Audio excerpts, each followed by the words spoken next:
Thank you again for stopping by to visit the channel for this upcoming Unbiased Bowl game preview. If you want to stay updated with the latest highlights or game previews, if you haven't done so already, click that subscribe button, click the notification bell, and select all so you won't miss another video. In this matchup, we have Michigan facing Florida again, this time in the Peach Bowl. The Wolverines played 3 F+ top 25 teams and went 1-2 in the process. The Wolverines' schedule was defense heavy.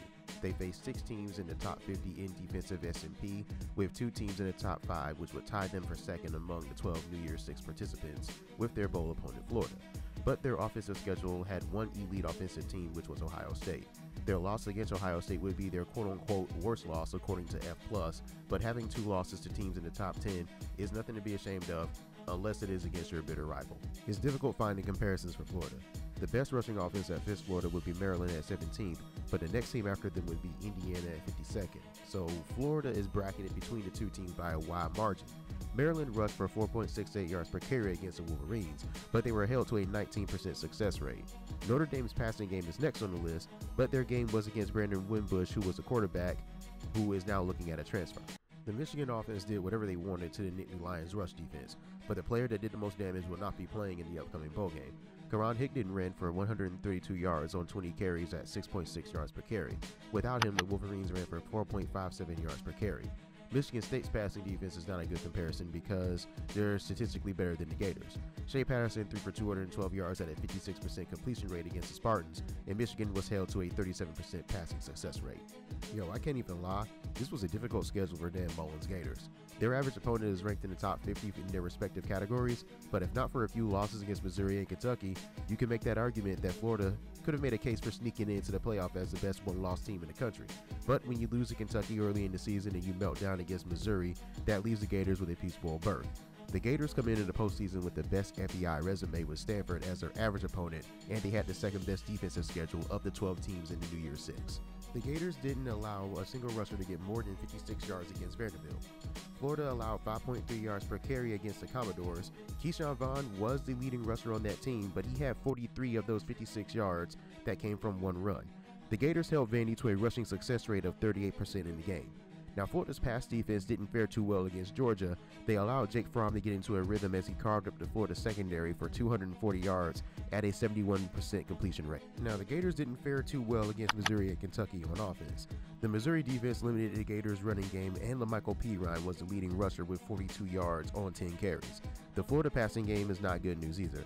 Felipe Franks had an abysmal game against the Kentucky pass defense, completing less than 50% of his passes, and he had 5.7 yards per pass attempt. Now, as we review the tail of the tape, the overall quality of the two teams are at a push. Michigan is slightly ahead of Florida in the 3 major categories, and S&P gives the Wolverines a 64% chance to win the game.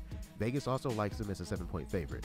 However, the Wolverines will not field the same team they had all season long in this bowl game. When we reviewed the tail of the tape between the two teams, we noticed there is a push in most of the categories, except for when Michigan is on defense. In this case, it looks like Michigan holds an advantage against the Gator defense, but the Wolverines are going to be without a key piece at running back. When you lose a guy like Karan Higdon, it is a decent blow, but they're going against a Florida defense that has played better in the last 2 weeks of the season. Now, I know those games were against Idaho and Florida State, but they look like the Florida team that played Mississippi State in Week 5. There is a push in Michigan's opportunity rate against the Florida defensive line, and when you lose a guy like Higdon, it could force that rushing offense into a push in this game.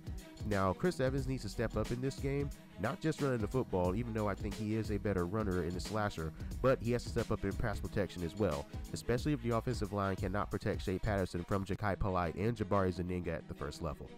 When Florida has the ball, it's more of the same. But the Wolverines will find out that the Gators are a little bit more competent on offense this time around as opposed to the McElwain offense from the previous years. Dan Mullen has transformed his Gator offense from one of the least efficient teams in the country to a well-rounded unit that is not abysmal in the major offensive categories.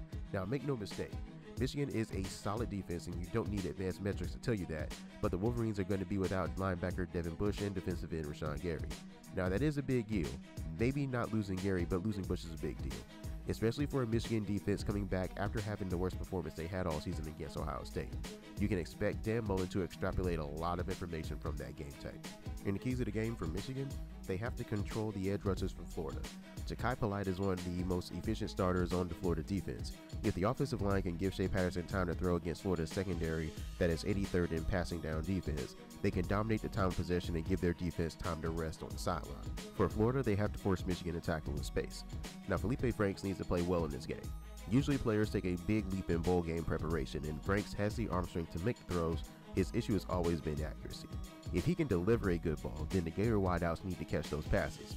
Ole Miss transfer Van Jefferson is the leading receiver on the team, but he also has the worst catch rate at 48.4%. The computer likes the Wolverines to win this one to the score of 31-17.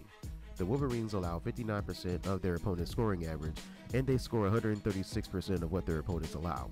Florida allows 81% of their opponent's scoring average, and they score 115% of what their opponents allow. Leading up to this game, the pulse on the Michigan program feels like it's a team that doesn't want to be in Atlanta for bowl prep.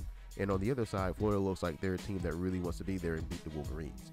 I think if Michigan had their full allotment of players, I'd pick Michigan to win, especially by the number in this model, if not more.